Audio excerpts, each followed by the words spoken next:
Hello, hello, hello, and welcome back to yet again another Free Support Friday. And I am none other than the world renowned Fusion Phil over here at JitCAD Cam. And I'm realizing I have some audio feedback out the. Let me get that fixed. You guys should be able to hear me all right. I see a few of you guys out there. Feel free to let me know in chat. As you guys know, I want to make sure you can hear me, see me. Everything is looking good before we dive too deep into this. In the meantime, if you're new here, just jumping on, you guys have the freedom to submit questions in chat, as well as send us emails using the support email down below. There's something in particular you would like to see today in this session. Now, I didn't get a whole lot of things this week to be able to show you guys, but I'm more than happy to go into any special workflow.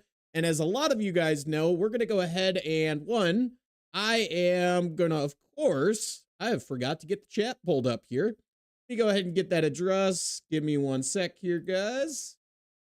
Got to get everything fixed up.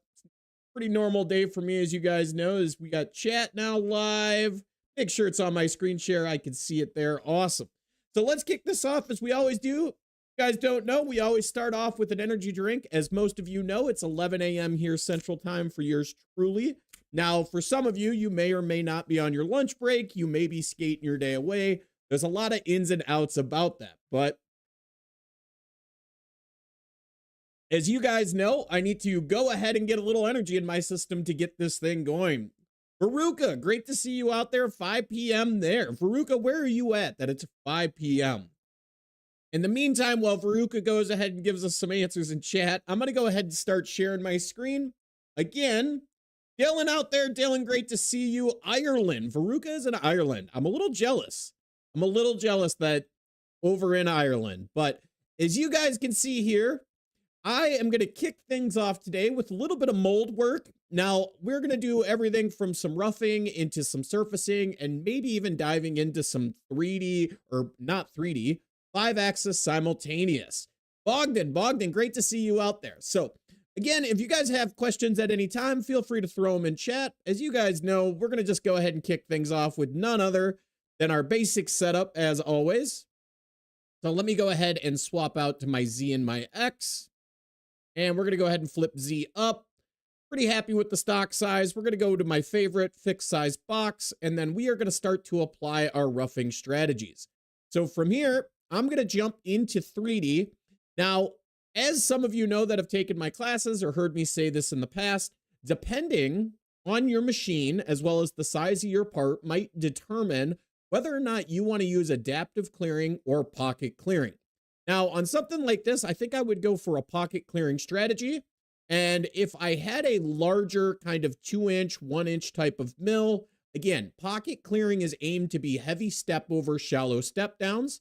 But we're going to go ahead and hit this with a 2-inch, and then we're going to see what kind of results we get and be able to throw out our corrections.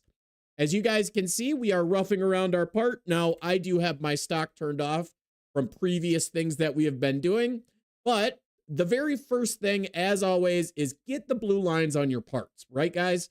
So I'm going to go ahead and edit my toolpath and start to walk through my tabs. Now, on a part like this, we don't need to rough this out based on a positional multi-axis, so we can skip that tab, and we can get into our geometry tab. Now, you guys may or may not notice that due to my geometry and my boundaries, we may actually want to go further outside. So again, I'm going to say no boundary, and we're going to go ahead and hit our OK button again. And as you guys can see, we're now stepping down around the outside profiles of this part. Now, again, this is going to be a rinse and repeat kind of procedure. If I wanted to use pocket clearing one more time, I could either derive into another 3-axis toolpath pocket clearing. I could also duplicate and swap my tool out. Now, in my case, we're going to jump down to a 1/2-inch end mill. Now, the reason why you would want to use duplicate or derive is so that it pulls things through, like in our case, turning off the machining boundary. So again, we're going to go ahead and hit OK, and then we're going to see what we get for a toolpath and see how we can clean that up even more. As most of you guys may or may not want to do, is we always want to get our cycle time down as much as possible. Now, if you're wasting an hour to save a minute, odds are you've probably gone too far. But there's a few things right off the start that I would look at. First and foremost is if we're still in our geometry tab, making our way down, ignoring our stock less than. Now, in the event you toolpath prior to is using stock to leave, odds are you're going to want to match that stock to leave to whatever your ignore less than, right? So again, if I go back to geometry, again, my Fusion by default is set to 20 for stock to leave. So I'm going to go ahead and ignore stock less than 20. And now pay attention to the old 19 minutes here. Or if I expand that out and we look at the size of the file, we should see a little bit of a reduction. I'm not expecting much. Again, like I said, is we didn't see a file size drop necessarily, but we did save a little bit of cycle time. And the reason for that is if I get my linking moves out of the way, is there's probably places along the way that this initial 2-inch cutter has already got us within 20. Now, again, based on your step downs, the comparison is kind of this rest machining model in the background versus the actual physical model that we're going to be trying to produce. So again, as if I went back to pocket clearing, and let's say we drop down our maximum roughing step down closer to, I don't know, 50 thou. Now, again, we're at 1823. If I regenerate that second roughing strategy, again, we should see a reduction at the end of the day even further because we've already machined that part very close with the operation prior to. Again, this is something where you got to make those decisions about, is a bigger tool going to go faster? Is it not? Some of you may see here is we got some pretty crazy ramping moves going on that we might be able to eliminate and narrow this down further and further. But for my sake, using my F7 key, you can see we actually have this part in particular roughed in quite well. And this is where I would probably change over and start to get into my finishing strategies. So the first thing I'm going to do is right off the start, I always like to finish my floors before my walls.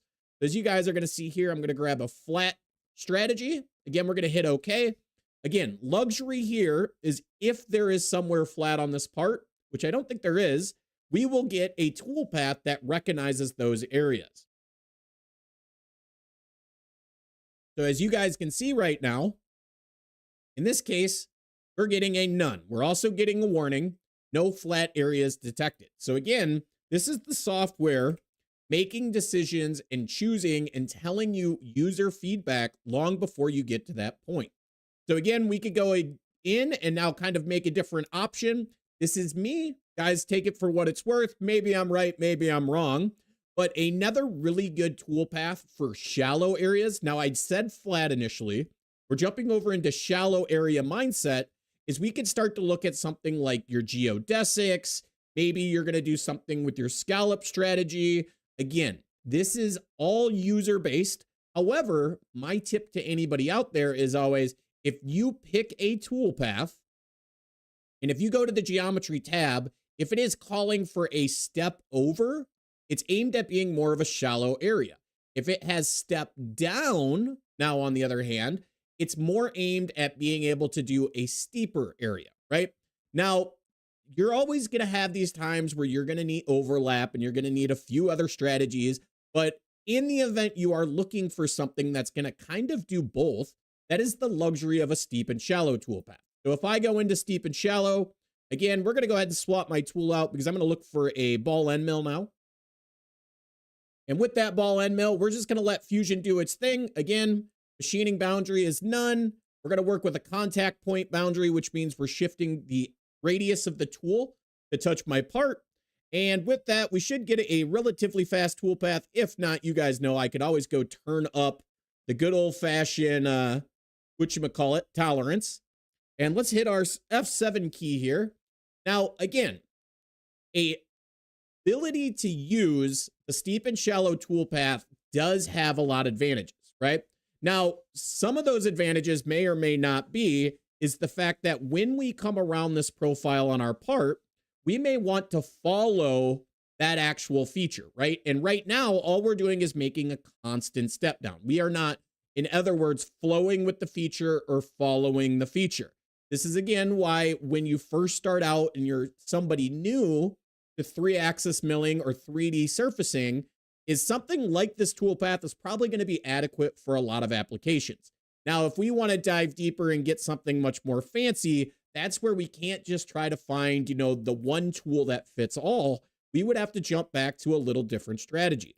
So again, I'm going to go this time around with the geodesic toolpath. Now, the cool thing about geodesic toolpath, this is a surface-driven toolpath by default. As you guys can see, is if I went through and I just manually picked up all of my shallow areas, as you're going to see, this is going to do something based on a scallop or a blend. Again, we can control that. And in our passes tab, as I said before, this is all based on a maximum step over. So we do know that is a step over scenario, not a step down scenario, right? So again, we're going to go ahead and hit OK, and we're going to let that toolpath calculates. The great thing about Fusion, unlike some softwares, is we can always continue to work even after the fact. So if I wanted to right now, this is where I might want to start looking at things like blend strategies. Again, as you guys saw initially, we did a contour strategy in the steep areas where we want to follow the actual walls.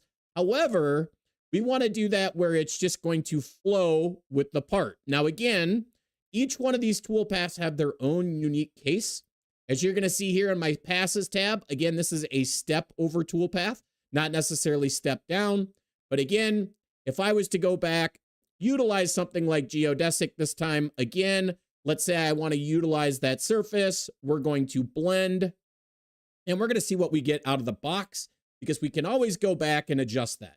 Again, I may be using, in this case, a geodesic toolpath, but what you're seeing is based on my maximum step over, it is determining step downs automatically. Again, very handy at the end of the day if you were, in this case, really wanting to bring that toolpath down and around my part profile.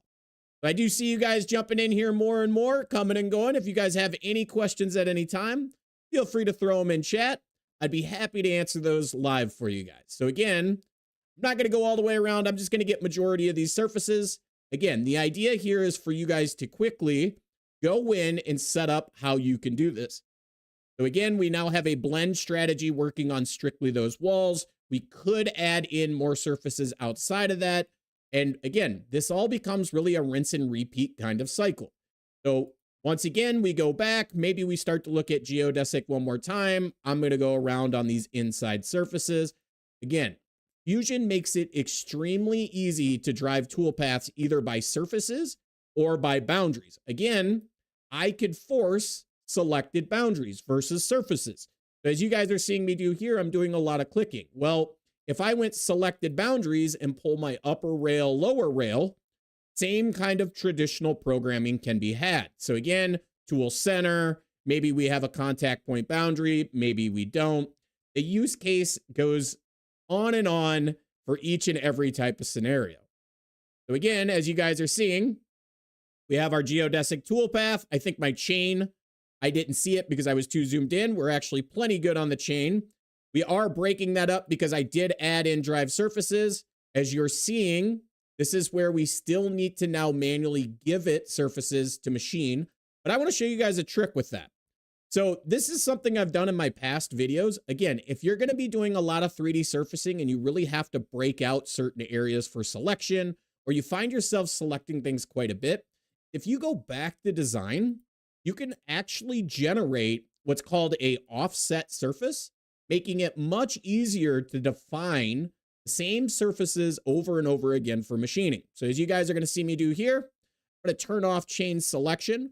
But let's say, for example, we're going to do a couple of things with this inside lip. Again, what you guys are seeing me do is I'm going through picking every one of those surfaces all the way around. Now, some of these are behind my big old melon. But again, the idea is I am going to generate a model or some type of geometry for me to use at a later moment. So again, there's my offset surface. If I look at my body's area, you'll notice I now have that loop going around. Again, this works really, really good if you needed to pull chains from the upper and bottom area as well.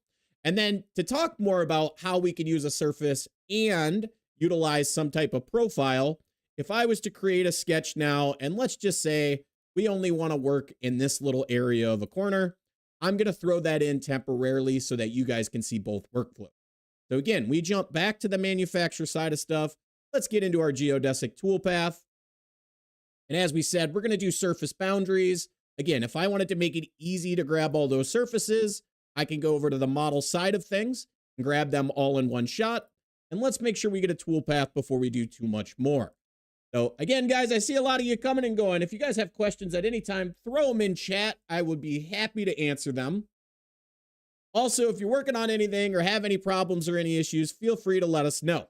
So as you guys are seeing, we're getting no machining surfaces provided. I believe that's on me. Let's go ahead and include that surface as a model and see if we can get it the second time round. Now, again, this is the luxury of a very intelligent software. It knows we need to machine the model from setup.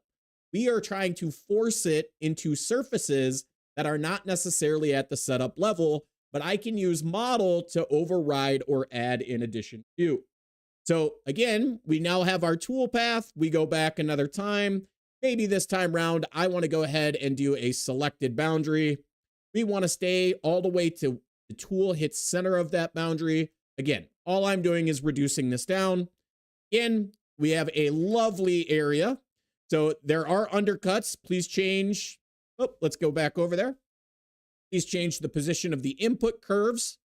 So again, the amount of time I've spent in other softwares trying to figure out what it is or what I'm trying to do, as you're seeing, is very remedied right here inside of the software. So again, let's go blend.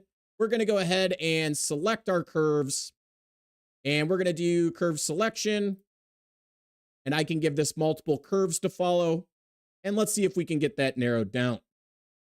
So you guys are seeing, yours truly is probably giving it too much. Again, I don't necessarily need a machining boundary, and I think a lot of my problems is because my machining boundary is bigger than my surfaces, which means the toolpath isn't going to go outside of that. So again, not the best of use cases in this particular fashion, as you're seeing, but we could always use other things like the actual trim toolpath function.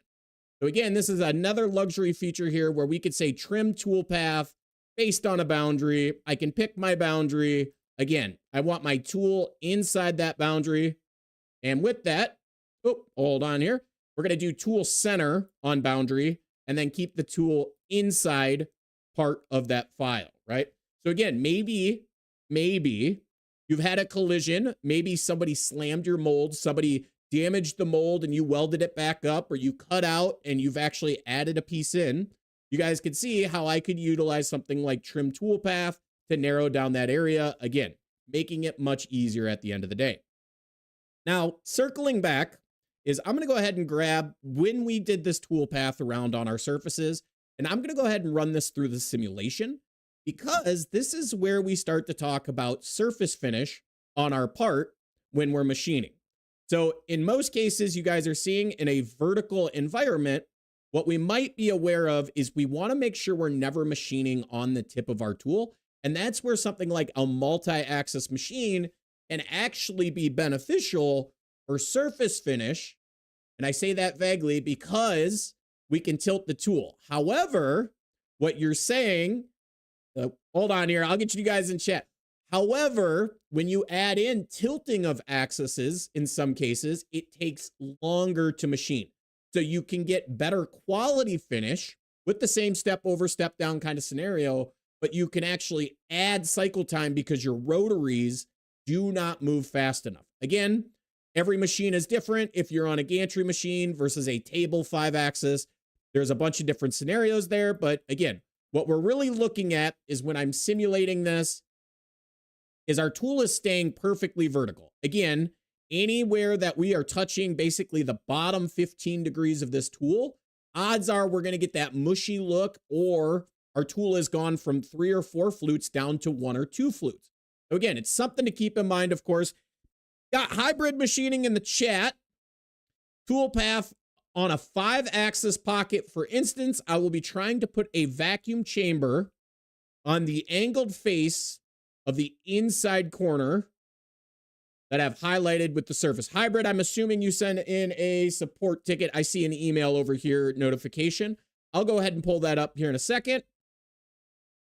No drive surface with geodesic, but yeah, read my mind. Awesome, Veruca. Glad to help any way possible. So guys, give me a quick second here. Let me go ahead and pop over to the support area. And, oh, hybrid, I did not. Are you going to send in a part file? I don't see anything over there yet. Should also, at the end of the day, turn off my own YouTube video that I have pulled up. How I do my countdown timer.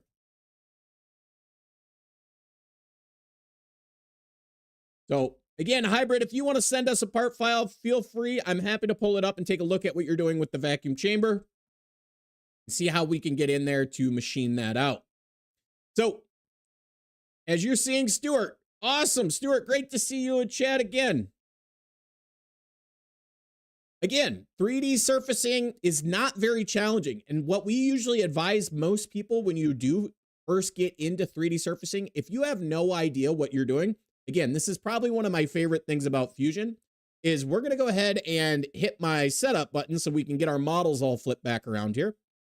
But if I really wanted to get into surfacing, and like I said, I had no idea what I was doing, if you grab just about any one of them, now I recommend parallel and scallop. The reason for it is they tend to calculate really fast. That's all there is behind it.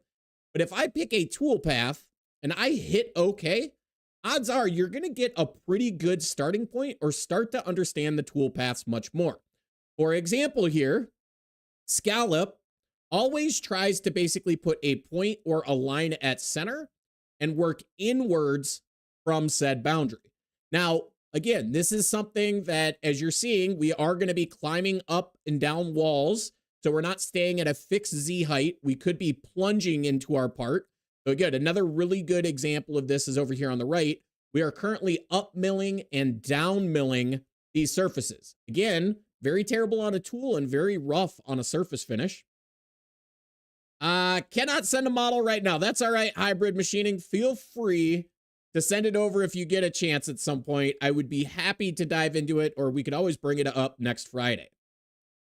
So Veruca, yeah, 3D surfacing is extremely easy. However, it goes back to the main thing that I always talk about, which is get the blue lines on your part. It's so much easier to program something if you get the blue lines on your part.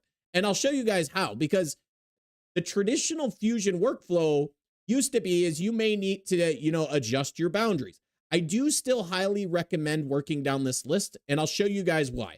Let's say, for example, I only want to work in my sketched rectangle, right? So again, I could select that rectangle, tool center. We're going to stay right inside that area. I've now got my toolpath in a generalized area of where I want it. Well, now if I wanted to go through, and as you guys saw me do before, we could add a model in. Now I'm going to do this different though, because I always like the idea of when I add the model in, it doesn't make sense to use that offset surface. But let's say from a design standpoint, I got a big old patch right over top of this pocketed area. So again, give me a sec here, guys. We're going to go ahead and patch this thing in. Hopefully, we should be able to. It's always interesting whether or not I can get away with certain things. None of this is practice, which I think is why most of you guys love our content, is because you get to see Fusion Phil butcher all kinds of stuff in real time and then figure out a way to remedy this. Now, given I do have that big old fancy timeline at the bottom of my screen, this is where, in my opinion, I would have probably just gone out and reversed the features and duplicated my model. But as you guys can see, are we going to get a patch here? I still missing somewhere? I always feel like I'm missing somewhere. Some way, somehow. Let's go ahead and cancel out of that because I don't think I'm going to get that patch. But what I'm talking about at the end of the day, guys, is, again, if I copy and paste, I'd have 2 copies of the same model. And then if I needed to, at any time, I could go through, again, remove things as needed. And just if you wanted to see this at home, let's say, for example, I didn't want these couple of fillets here. I could easily delete them out of there. Now, don't do it in Surface like I just did. What we really want is to grab these 2 and delete them at the solid model. And as you guys can see, it starts to reverse engineer my features. Another really neat thing at the end of the day is if we were to use one of my newfound favorite tools for this stuff, for the record, which is the Simplify tool, I can go through and I can remove features with the Simplify tool, or I can remove faces. So again, this is a really neat addition to Fusion. I'm going to go in, and as you guys are going to see, is I'm going to manually select features. So depending on what it gives me to select, I can quickly go through and grab a lot of what I may or may not want to delete. So again, based on those surfaces, those areas, you can pick those on your guys' end. And I'm getting a visitor right now. You guys want to say hi, let me know. I have my daughter in here jumping around. Want to say hi? Say hi. Say I'm a mess and I just had lunch, but you can wave. Say hi. As you guys can see, it's always fun working from home, but we're going to go ahead and select what we can and hit delete. Now, sometimes this will repair in one shot. Sometimes it won't. We're going to see what we get. We may have to do this a couple of times. However, again, I could reverse engineer this by pulling my upper fillets first, then my lower fillet, and then I believe it's going to give me a chance to go ahead and remove that pocket as well. So again, we'll give this a few more minutes to calculate. In the meantime, I might have to rush somebody out of here. But if you guys do have questions, feel free to throw them in chat. I will be right back in the meantime.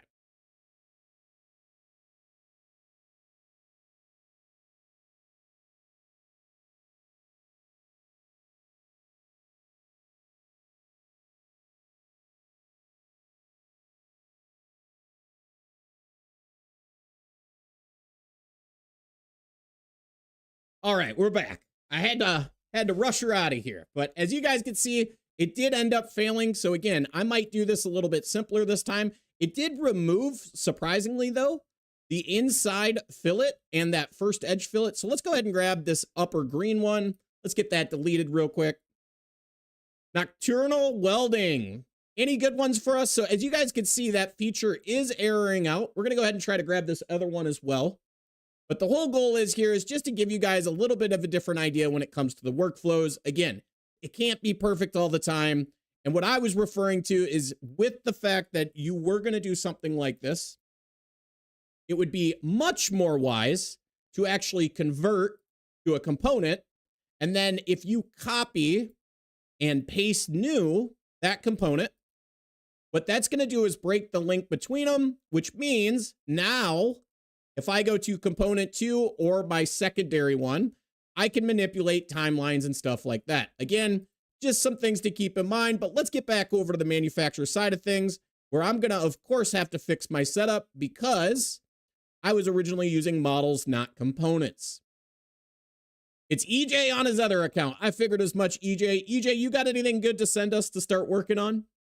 You usually always do, but let's get back into that scallop toolpath as we were talking about. Again, we are now limited to a specific area. We could do more with slope. We could use rest machining if we're going large tool to small tool. And we'll do that again here in a second. But as you guys are going to see, if I get down into the avoid machine surface, again, the fun of this is you can actually do this one of two ways. You can invert the way you do this. But what I would possibly want to do is just simply say, I don't want to machine these 3 surfaces, right?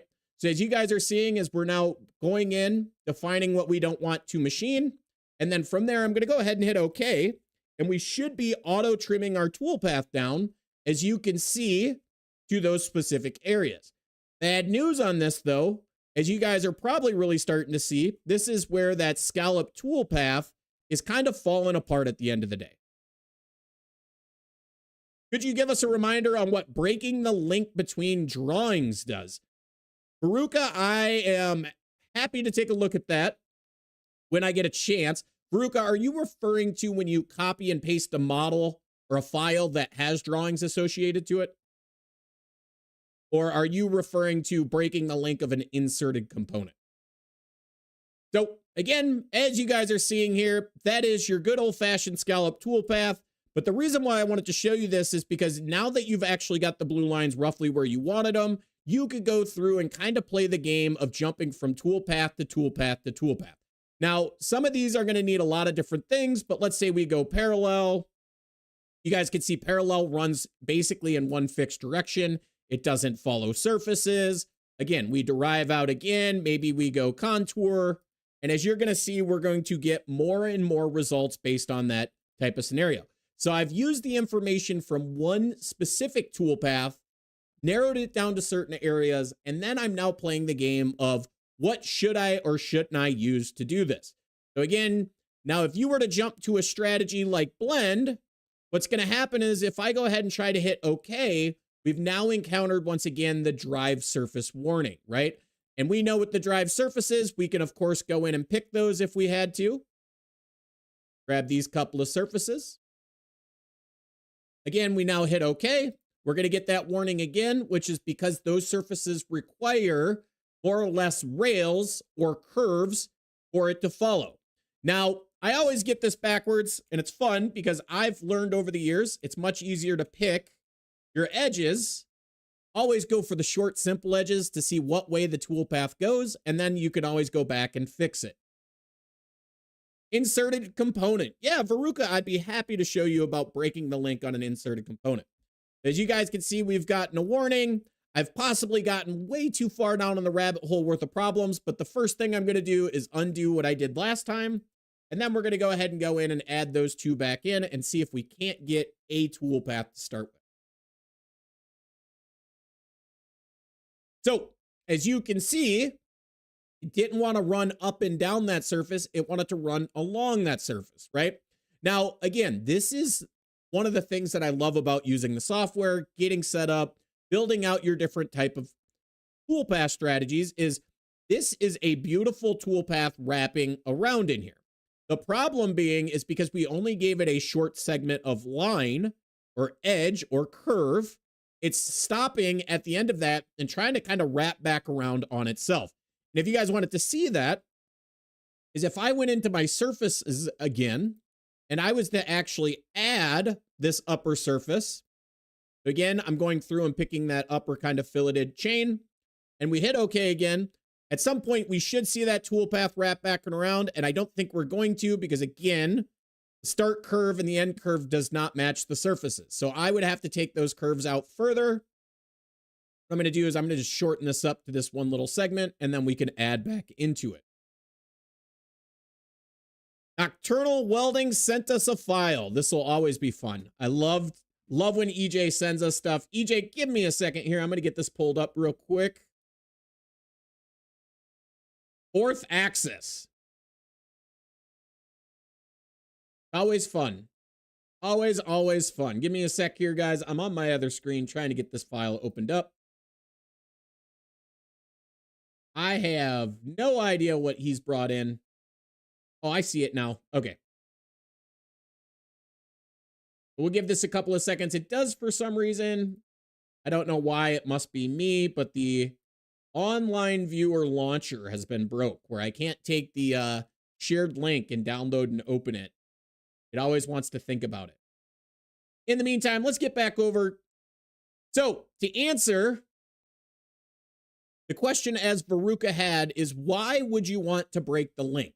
Now, the reason why or why not you would want to break a link is I've always put it to the fact of the way you're going to build things out or the way you're going to do jigs and fixture, right?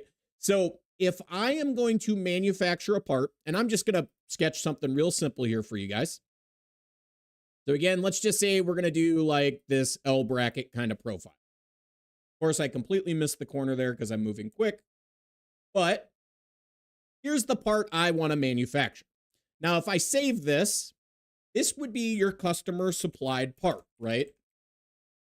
So if I'm going to manufacture this and I'm going to use jigs and fixtures and I'm going to do kinds of setups, which we're going to see with EJ's part here in a minute, is it's usually better to insert said part into a new file. So again, if I go ahead and take my L bracket and I bring it in, it actually solves a couple of problems for me. First and foremost, it is a component right out the start. It is not a body inside of the main component. It is actually one part to now an assembly. This is going to be very beneficial for you guys because if I went in and I saved this untitled document and I'm going to just say it's L bracket, I can't spell today, MFG, right? For manufacturing. Well, now anything that I need to do in this file doesn't affect my other part. Brian, great to see you out there.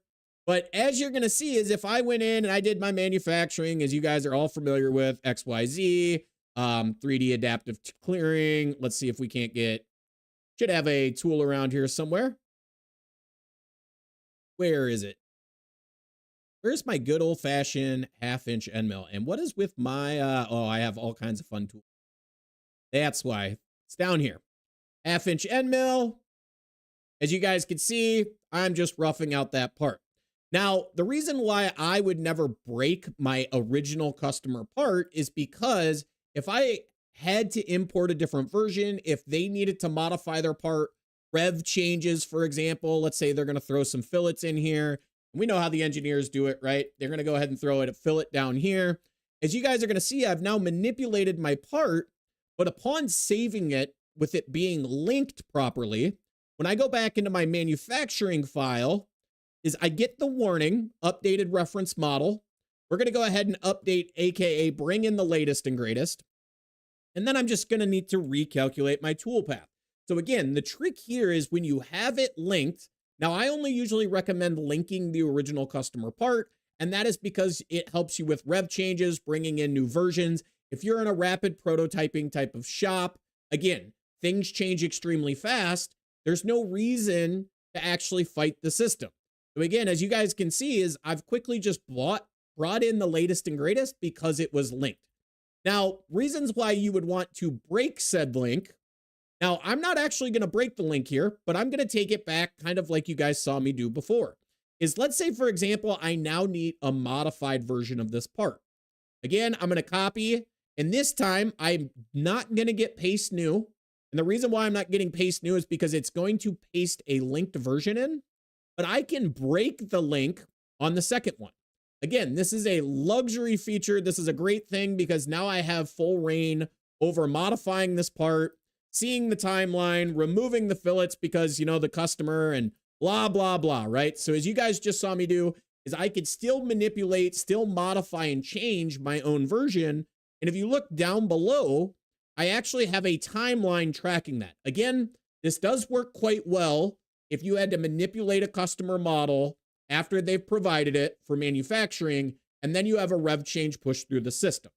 Now, there is some limits to it, as you guys might be able to guess. Obviously, if you add a hole, remove a hole, you may end up with a couple of dirty toolpaths, but I can tell you this, at the end of the day, if you're working with 60, 70 toolpaths on a part, you're not going to have that issue. Again, you're going to have to remove or fix one or two, but as you're seeing, it would always pull through and tend to regenerate based on that information. EJ, I'm going to jump over and get your part pulled up here. Did you send it? There it is. Jeff Robinson with a part in the chat. Let's go ahead and see if we can't get that pulled in. And we're going to go ahead and download that. You know what? I probably did get the notification for that file. It's over in another spot. Like I said, I don't know if it's the new viewer. Again, if you guys didn't know this, one really neat thing at the end of the day, there's also the desktop plugin, which is the one that I would recommend you guys use. And maybe I'll make a video next Wednesday on the value there. But you can retain your original customer file format even at the end of the day. And guys, give me a quick second here. I am trying to get both of these all in one shot. Any questions outside of that? Let me get OBS pulled up. Veruca, so if you're keeping the link with welding and he changed the part on his end, it would show on your end. Keep in mind, if you have multiple people inside of the same Fusion hub, yes. I just want to put that out there. Right now, the way you guys are seeing me do this is there will be no connection between EJ's part and my part, right? So just let's make that very clear to anybody and everybody out there that if he changed something right now, that change would not be pushed through unless he was one of the people on my actual project or team. Again, cool thing about this is if you're designing stuff or you're outsourcing stuff, you can work together on the same project with some of your customers, have an instantaneous data kind of push and pull. EJ's got everything possible inside of here.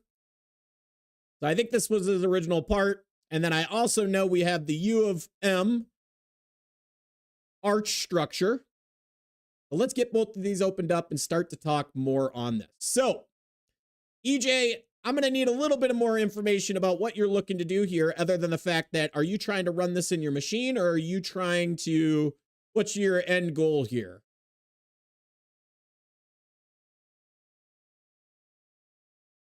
You need to, okay, don't need to machine the purple anchor point, okay, or the vise, but you need to machine everything else.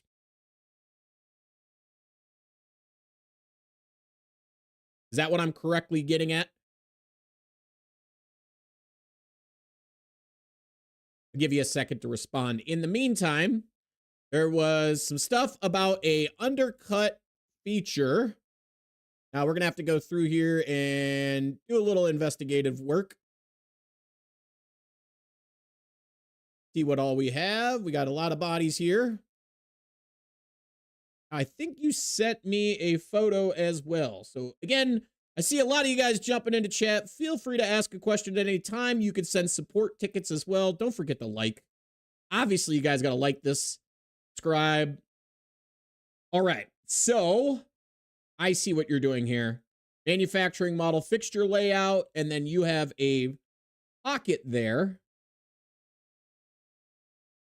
All right, give me a sec here. Let me get back to the manufacturer side of things. And let's see if we can't get that manufacturer model to pull out. I think it was this guy, if I'm thinking correctly, right? You need to cut these pockets, correct there, Jeff? Jump back over.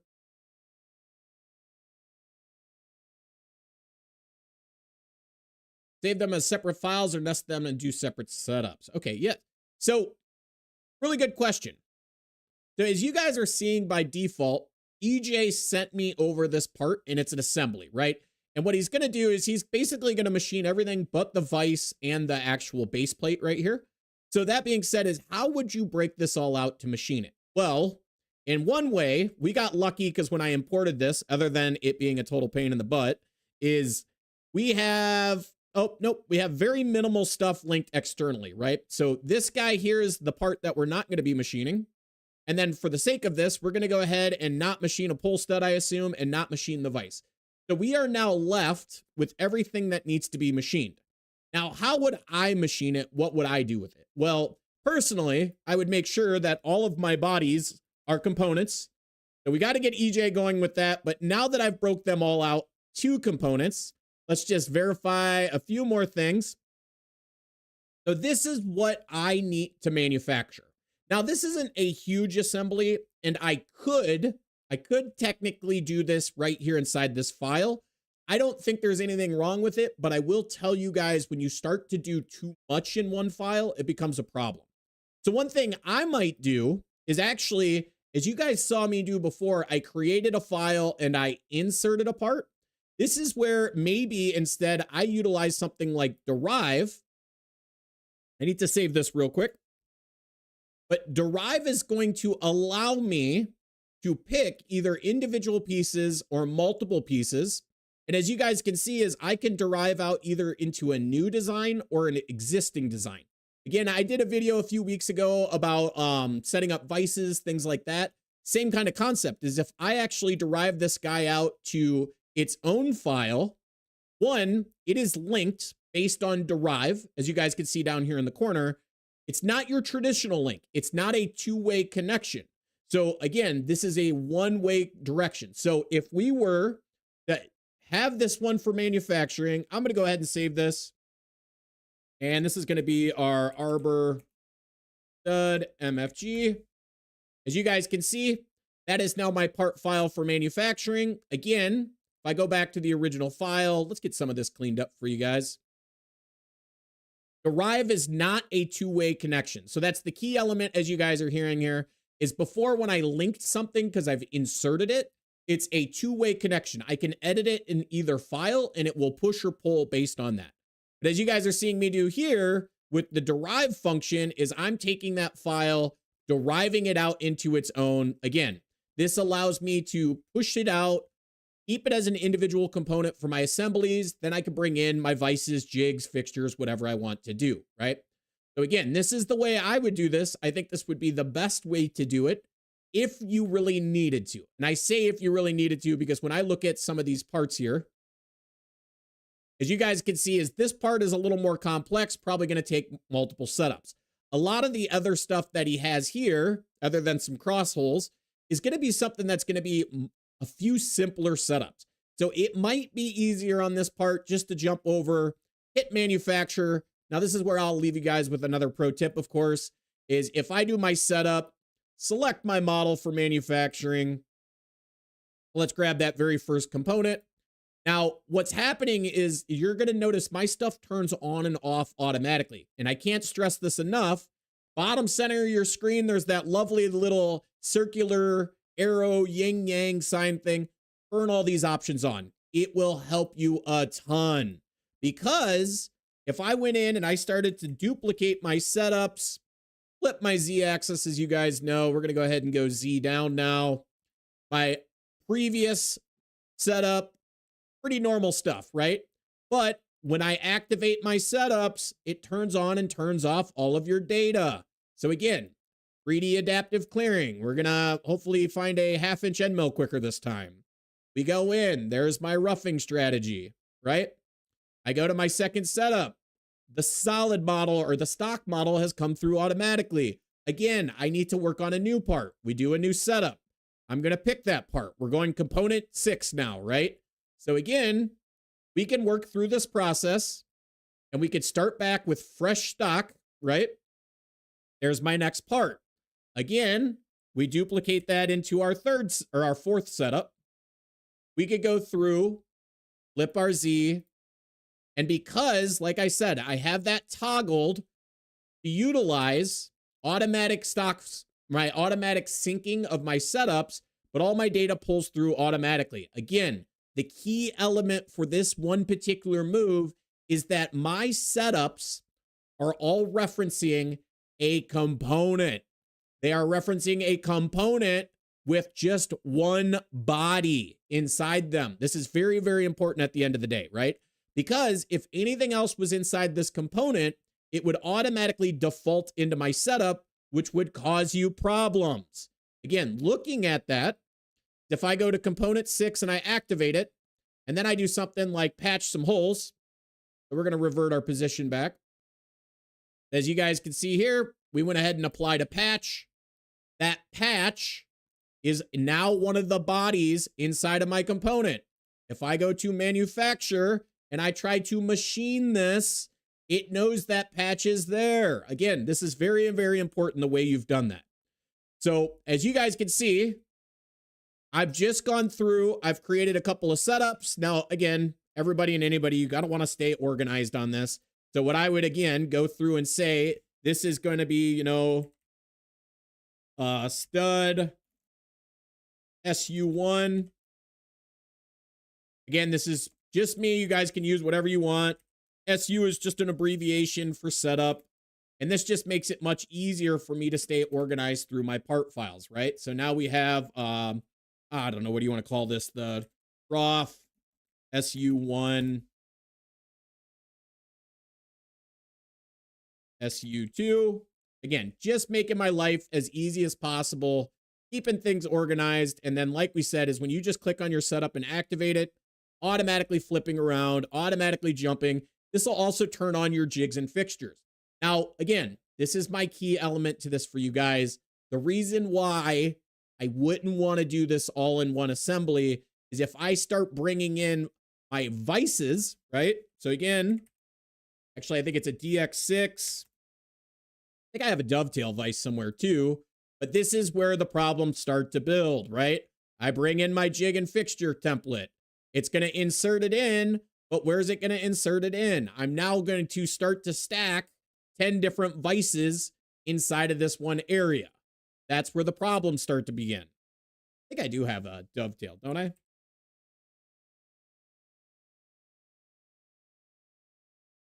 Dovetail stock. Oh man, you would think I would know what kind of stuff I have. It's something. It's like 566 or something. I think is the 5th axis vise. But again, this is my whole take on it. You guys tell me if you think I'm right or wrong. As you're seeing, I can't find a vise other than the DX6. But this is, again, this is just the way I would go about it, because if I start inserting my DX6 vise in, as you guys are seeing, oh, here's my configuration vise now starting to come in. This is neat. So we could be bringing our configuration vise in, inserting it into this file, and now I've just kind of caused more and more headaches. But again, I'm going to show you guys more pro tips here, right? So let me just get this in here. So as you're seeing now, overall, I now have a vise in here. I have the original customer assembly. This is where you could streamline your process, right? Now, disclaimer, I don't have a drawing tied to this. I want to make that very, very clear. And by drawing, I mean literally a drawing of this assembly. In my opinion, again, if I really wanted to play with the assembly, do all my manufacturing at the assembly level, what I would do, as you guys saw me do before, I would start with a blank file. I would go ahead and insert my assembly. Again, as you guys can see, there's my assembly. This is also where you guys are seeing this whole linking thing is going to haunt me. But from here, I could now create new components, as you're going to see me do. And now this could be stud setup 1, right? That is the main level. That main level is going to need my vise. So again, I put my vise under setup 1. Again, grabbing whatever one I'm going to use. We're going to butcher this thing pretty good here in a second. And just like that, I could now organize the assembly. It seems like a lot of extra steps, and I want to make this very clear as to why it would just be easier to derive out and then bring in your vices and stuff is because you never mess with the original assembly, right? This is just my take on it. As you guys are seeing now, here's my vise in here.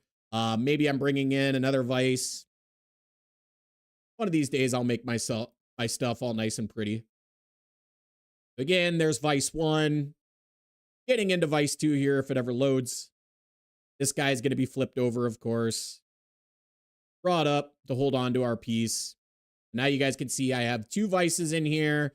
I have the original customer part. If the customer part or your own design changes, it comes through here automatically. Again, for you guys paying attention at home, we do our setup. We're going to go ahead and pick what our model is. Component organization is key again, because that is what we're manufacturing. That's what we're going to tell setup 2. My fixture. Here's my fixture. As you guys can see, I hit OK. It automatically jumps over. I duplicate my setup. Flip my Z, of course. This time, we're going to utilize a different fixture. As you guys can see, it flipped over. Pretty neat stuff once you get it to work right. But again, the whole move here is when I go setup to setup, I'm always manufacturing the exact same end component. That's where my continuous rest machining is going to come through to my advantage, which I don't think I turned on for my second setup. That would be my take on this. Now, you guys, you take it for what it's worth. You tell me what you guys think. Again, I don't think I would waste my time messing at the entire assembly level because it's going to get very frustrating and very ugly. Where on the other end of the spectrum, you guys just saw I derived it out once, threw my vices in there for that part, rinse and repeat. Everything is externally organized. So let's get back to Jeff's part. So Jeff, you were asking about roughing out basically this channel on this part. Now, this is going to be one of those things that, as you guys are going to find out as I do this in particular part, is this is a jig for holding a finished good. I want to make that clear to all of you. The goal here is to basically just make a vacuum chamber to hold down some type of piece, right? Now, in the world of Fusion, as of today, multi-axis roughing is not one of your options. However, we could do quite a bit with other toolpaths to achieve this simpler kind of feature. Now, in my opinion, we could go with something like a scallop toolpath. And with that scallop toolpath, I'm going to go ahead and set it to 5-axis. Now, this is where we need to change to find out that either we need to point this tool at a curve or from a curve, because we don't have a lean lead option. If I go to steep and shallow, which at this point, if you're trying to do 5-axis simultaneous, you would have steep and shallow machining. So we're going to go ahead and go steep and shallow. Again, I go to 5-axis, and as you guys can see, I now have what's called lean and lead. What that allows me to do is to hold my tool perpendicular to the surface that it's machining. And we'll see that here in a minute. Again, I don't know if they give you a good visual representation here. Not really. When I say perpendicular, as you're going to see in that picture to the right that is behind my head, get out of the way here, is the tool is pointed at the surface. It's not along the surface. It's pointed directly at the surface we're trying to machine. We are going to machine on the tip of the tool for this demonstration. I know I told you guys not to, but lead and lean, right? So again, what I'm going to do is give this some type of tool. We have a couple of tools in here to start with. Based on scale, as you guys know, I never remember the scale, but I'm going to go 1/4 inch ball end mill. And then we are going to do something I wanted to show you earlier, but I held off on it, is we are going to flip the script on this one. And what I mean by that is our model is now going to be our avoid, and where we want to machine is going to be our actual surfaces that we want. So again, as you guys can see here, I'm going to pull that floor surface, and then the rest of the model is the no-go area, and we're going to see what we get. So that is going to take a second to calculate, which means I am going to hit you guys with the good old-fashioned how to support this channel. So if you're somebody like EJ jumping in here and seeing different ways to do stuff, or outside the box thinking, or maybe you learned something new, you want to do a little bit more than the likes, subscribes, and sharing of our content, you can buy yours truly beers, or in this case, while we're on stream, energy drinks. You can also buy us steaks, lobsters, move your Autodesk Fusion software over to us if you're in North America, or buy some of our support and training packages, which are all on sale right now for 30% off to match the Autodesk licensing sale. Now, toolpath is done. Let's get back to it. I'm going to go back over to my screen share. Of course, as you guys can see, we haven't gotten this roughed out where we can successfully do this. So let's add a few more toolpaths here just to get this part roughed out. Now, one thing I am seeing here, which is quite interesting, is our stock is coming from preceding. I'm going to have to do a little creative work here. We're going to do some investigating. For those of you out there that don't know right now, Jeff is using a CNC gantry router. This is a woodworking project, but it's doing some of my favorite things. And I think I have some suggestions here. So very first thing, as you guys can see, got a blank piece of material that is getting cut out. Excuse me there. We have another blank piece of material, it looks like, with nothing in it. And then we have these ribs, which I'm assuming we're going to go ahead and cut some of these ribs out and 3D some of these surfaces depending on what we need. Again, this is an architectural woodworking piece that we're working with. But I just want to get to the point because I think he's going to be layer caking or laminating pieces together, as you guys can see, to build up that structure. That is why we're seeing so many different pieces of stock inside of here. Now, one thing I wouldn't want is, okay, he does have from solid, beautiful. Let me just check something here. Maybe I was talking too soon. So he does have all of his roughing done. So it looks like what actually needs to happen is he's using advanced swerf. That's a creative way to do it. I'm just in the wrong setup. That's all there is to it. Give me a sec here, guys. It looks like, yep. So Jeff, pro tip on your end, buddy. If you go ahead and turn on continuous rest machining and check this box, set that as a user default. I'm almost certain I've yet to meet somebody uncheck this box. But what that'll do for you is you can notice now my stock has come through automatically. So now looking at my steep and shallow toolpath, as you guys can see, I am 3D surfacing that inside area. Now, I don't have my linking moves turned on, and I think I do have my tool turned off as well. So let me go ahead and pull that stuff up here for you guys. And as you can see, with my linking moves, we are going to perpendicular point that tool at that surface and run back and forth across it. So as you guys are going to see when we simulate this, again, shout out to Autodesk and Module Works for the fast GPU simulation. I love it, but it works wonders. Now, one weird thing that is happening is we're going to have a lot more problems, which means we need to fix some things here. So let's get back into it. Let's see what's going on. I think we have stock 5 bodies. 1, 2, 3, 4, 5. That looks correct. And you know what? Let's just check a few more things here. Manufacturing models. Yeah, this is going to get you in trouble from day to day. Is the manufacturing models is not quite up to par, in my opinion, for what is needed or what is going to be achieved. This is why I personally always work with the fact of the original models if you're trying to do like a end product here, right?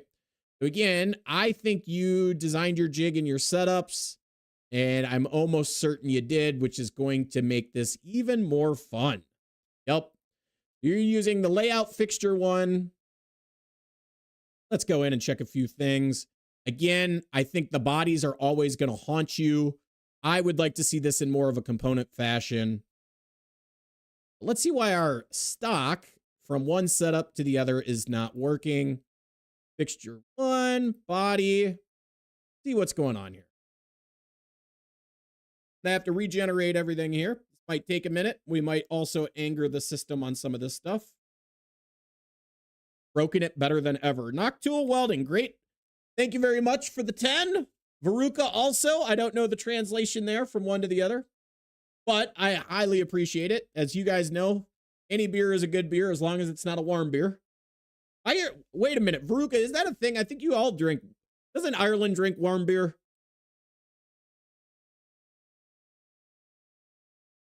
As you guys are seeing me do, I just undid a bunch of stuff. I'm going to go ahead and take my toolpath and drag it up to this other setup. See if I can't get simulation working without wasting a ton of time. I shouldn't say wasting. No offense to Jeff.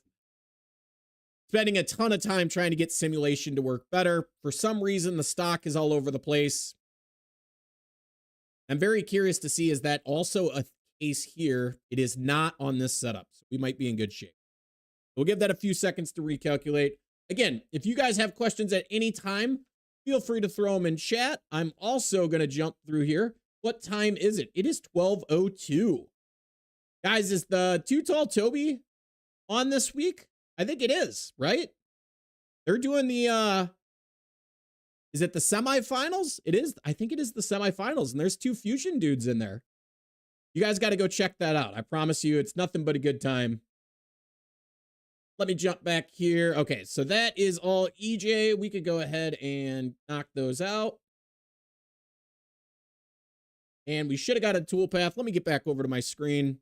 We do now have a toolpath, and if we simulate, let's see if our stock is all boogered up still. Finished parts are components, and the bodies are the ones for the manufacturing model and the fixture. Yep. So in this case, we do have, we want holder, get our toolpath turned on. I always love a good tail to the toolpath. And as you guys can see, our tool is way down here. And as you're noticing, it is just following that surface, right? So this is going to be tricky for you guys to see because it is such a tiny tool and it is missing the holder on it. But what's happening is we are swerving, not swerving, I should say, but we're staying perpendicular to the surface, and we are following that 5-axis surface all the way down until we get to the other end, of course. And then we're going to come back the other way. So again, in my honest opinion, scallop toolpath inside of the steep and shallow, there's a lot of other ways we could adjust that. We are doing one way versus both ways. Again, fully debatable on how you guys are going to achieve that and set that up. We could also do that based on a parallel. I don't think that's going to work the best for you. The same reason would go is if we started to look at geodesic. Geodesic from a multi-axis standpoint does have the lead and lean. So if you wanted to, we could drive this off of a surface. Again, we could use scallop or blend as you guys saw me do before, but let's go ahead and hit OK here and give this a go with that same kind of smaller tool. A little further down, bullnose end mill, and just like that, we'll let that calculate. I see a few more questions come in. How my libraries real quick. I need to organize for tools. Toby is next week. So again, geodesic on this use case is giving us some really, really good results. And honestly, I don't think you're going to get much better than this or simpler. As you guys saw me do, I picked a surface and just hit OK based on 5-axis, right? So again, That tool is going to go down, around, and back, cleaning that all up for machining. So, Milan, great to see you out there. You just have one tool library and then filter? Yeah, so basically from a tool library standpoint, now, some of you guys are saying mine is very snappy, which, keep in mind, I'm on a fast internet connection. I'm hardwired. I'm on a very new laptop. I just want to make that clear. To narrow down why yours may be slower, it could be a factor of things. I always want to make sure that is known. But for me, and this is my take on it, guys. If I was on the shop floor all day, every day, I would just be rocking a shop crib, and I would just basically dump everything in the shop crib and call it a day, right? Now, that's me. Now, you guys tell me if there's anything different you would want. Now, a few things that I have noticed is you guys are seeing there is a library right now for this Haas machine. However, there's no tools in it, which I've seen this in the past, and I've always been curious about this because if I went back, for example, there's another one. So we have a machine selected, and we're doing stuff on this in particular part, right? As you guys are going to see is if I go back into my tool library, I have my vacuum form set up, but then I also have the machine here as well. So this is something that's very curiosity to me at the end of the day is if I was to take my tools, copy those tools, can I paste my tools against a machine? And it looks like you can. So this might be interesting because if I was to jump now, give me a sec here. I got to figure out what machine I'm on because I think I'm way off in space, but it's not going to matter for what we're doing. However, if I was to now go back to this lovely Arch machine, let's put it on that same exact machine. Now, here comes the fun, right? I got to figure out where my machine is. Oh, this is going to be a good time. Let's see here. Where am I hiding that machine? Hey, hybrid machining with the $4.99. Love to see it. So that machine is in here, and where is it hiding? That is the question. Because right now, as you guys just saw me do, maybe we'll do this different. Let's go ahead and grab a machine that I can butcher, as we all know I'm really good at. We're going to move this part over to the good old-fashioned UMC, and then I am going to go in and try this all over again. So again, we have... This is what's wild to me, because now I don't have that machine here in the document. Do I got to save it? I probably have to save it, huh? Let's hit save. See what happens. Let's break stuff, right? I'm a big fan of breaking, figuring out new things. Now that I've saved, I do not see that machine coming through. See, this is very interesting to me because there is no Haas machine in here, which is something I've said that Autodesk should do, is make it where I could put my tools on the physical machine. Now, what has me curious is at the document level right now, I have a machine, right?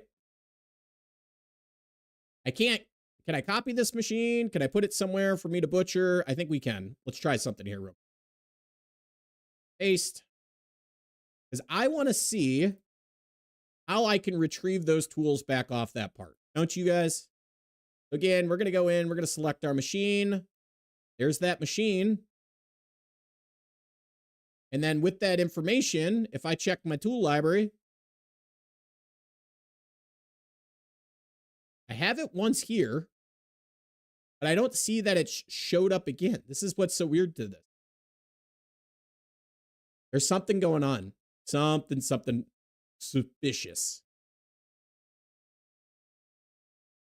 Huh. Very, very curious. Because, again, showing up in my document, but what is it that triggers this thing to allow me to steal my tools off of it?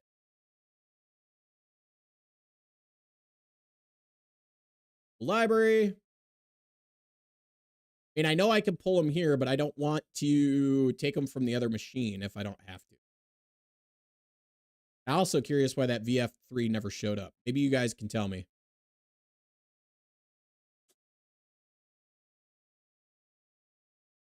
I don't know. I don't know. If I'm gonna break some stuff now. We are gonna go in, move machine,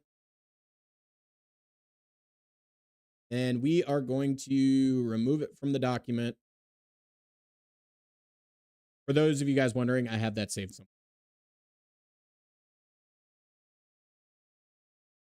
Now we're gonna scrub our tool library. Still showing up.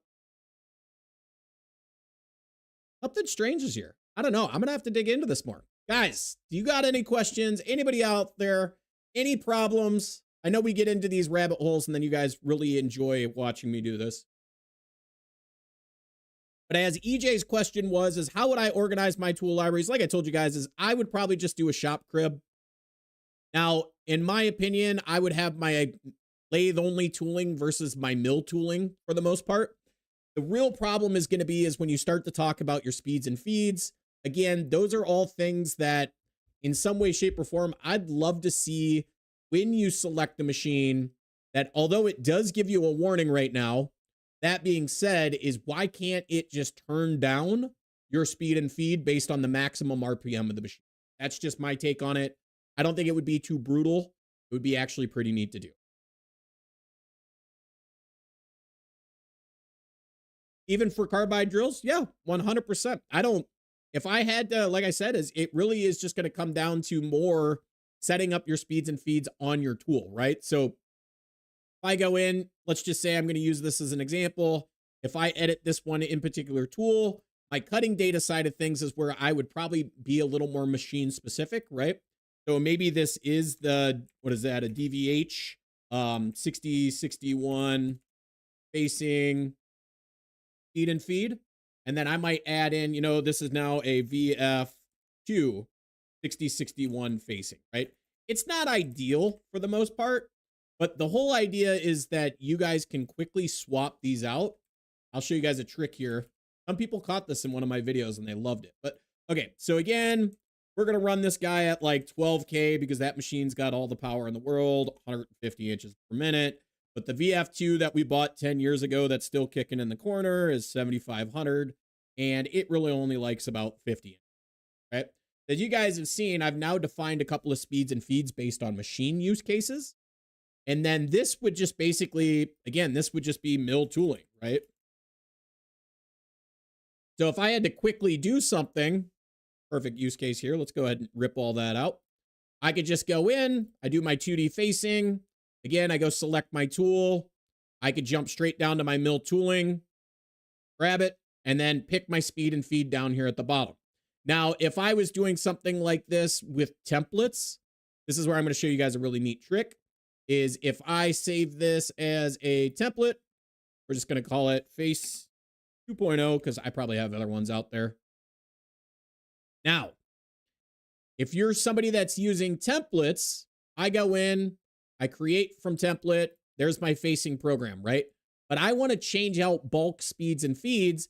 You don't have to go into every toolpath, edit, and do your shenanigans there. What you can actually do is do what's called a compare and edit. And then what you're looking for is preset. So again, this is a really neat one that a lot of people don't realize is there, but your feeds and feed presets, I could go grab my VF2 6061 and stick that on there and go.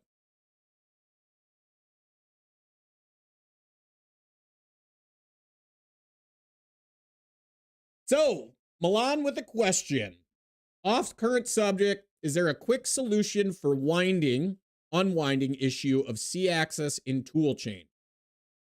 No, I mean, that's fine. Milan, there's a couple of things I could tell you is first and foremost, Haas VF2. So if I go out and I select the machine here, I'm just going to use this VF3, for example, is first and foremost is depending on your kinematics can make all the difference, right?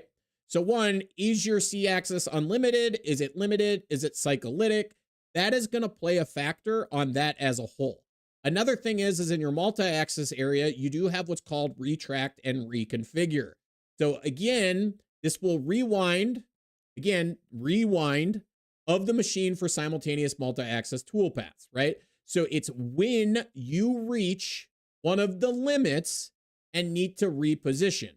Now, every machine is different. Every use case is different. But those are two quick ways to narrow it down. Again, guys, I can't remember what it is off the top of my head, what the configuration is between them, but you can play around with those settings to get it set up and work that way. Again, I'm really irritated by the fact that I have, now I don't have that machine in here. Oh, hold on. Tool library. There's the machine. But is that, what part did we grab that on? We grabbed that on the U of mass part. I just want to check something. We're going to close out this guy. I want to see if it disappears. Any other questions outside of that? Jump on here. It's still showing up there. It is still showing up in the documents. I'm curious if we now close out the U of mass part, which is the one that I think we associated that to. And then let's get some of this stuff cleaned up. Cool. Anybody else have any other questions in the meantime? Cleaning house right now. Here we go. And let's check our tool library. So it's gone. It is gone. However, UMC is still hanging out. I wonder how I've had that and made that happen, because if that is something you can get away with, is utilizing that machine at the document level, I am ecstatic, right? Again, let's say we go in. There is nothing in this document. The UMC, I think, is setting on there. But if I go to my free support Friday, grab my bloody machine, and let's say we're going to do a toolpath. See, this is where I think it gets me. I think this is the part that screws me, guys, is I went here, and now as you can see, I don't have that machine showing up. Got to hit save. Try that again. Yeah, see, it's not here.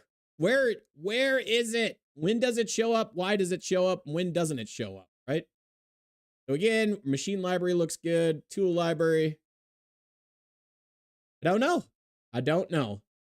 Am I crazy? I mean, I know I'm crazy.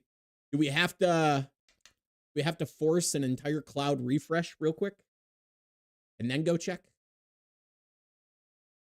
Don't get it. I don't get it. There's something, either I have a broken seed of Fusion, which is pretty normal, seems like nowadays, or there's like something out there that we're not quite exposed to yet. That'd be so nice. Why can't machine library show up right there? And then you guys could put the machine, your tools on that document, and then away you go, right? I don't know. Does it take time? In the meantime, anybody else have any other questions? I see more of you guys coming in here, jumping out, assuming lunch hour is over for most of you. There. He is there. As always, guys, I think that's the end for today. I don't see many more people. I don't see many more questions. Going once, going twice.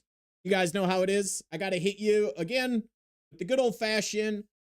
As you guys have seen in chat today, you are welcome to buy things in chat here too. Not a big deal. You can buy them from the website. All the money still goes to the same place, which is us over here at JitCAD and helps support and grow this content and continues to put it on for you guys to consume as needed. Now, if you're watching this at a later date and you still have questions, feel free to use the support email address down below. We'll try to get to you as fast as possible. But as most of you guys know, it's not what you know, it's who you know. You all know Fusion Phil over here at JitCAD, and we are here to help you in any way we can, obviously within limits. Somebody asked me the other day, they said, hey, when are you guys open? And I said pretty much from 6 a.m. until 9 p.m. Central Standard Time. So if you guys have a problem in that time frame, feel free to reach out. We're always here to help in any way we can. And I hope you all have a great rest of your weekend. Check in the chat one last time. I don't see anything else. So, yep, get after it. Finish up Friday. Hopefully you get to go home, not working too much overtime on Saturday. See you guys.